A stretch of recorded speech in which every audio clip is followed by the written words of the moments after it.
I have a background in architecture, and then I studied computer science, and the work is really about the convergence of those two. So, I'm interested in not only how we design things, how we fabricate things, how we assemble things, but what are the tools, design tools, computational tools, fabrication tools that enable us to make things in new ways. And if you bring those two worlds together, it's really about creating intelligence and computational capabilities embedded in our materials to build things in new ways in the future.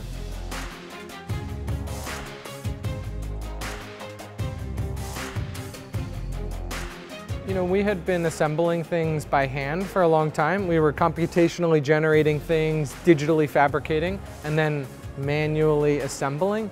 And I started to kind of criticize that in a way and critique why are we building it this way, and how are these digital and computational tools that we enable, how are we using those in the assembly process? And that really inspired us to think about assembly more carefully.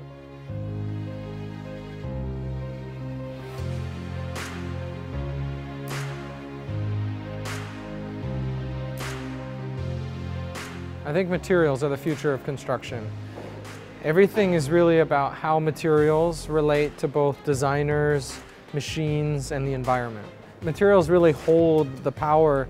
They're sort of like the key to the future of construction, because those materials can enable us to build smarter things that respond to the environment, change the activation energy from fossil fuels and batteries into solar, temperature, moisture, abundant energy sources. So I think materials are really the innovation that's going to change construction in the future.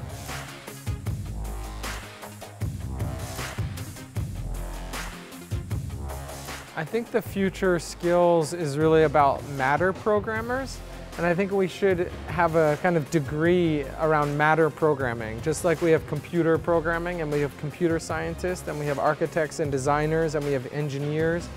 So I think one of the risks that's most important is to not be scared to innovate, to not be scared to move forward.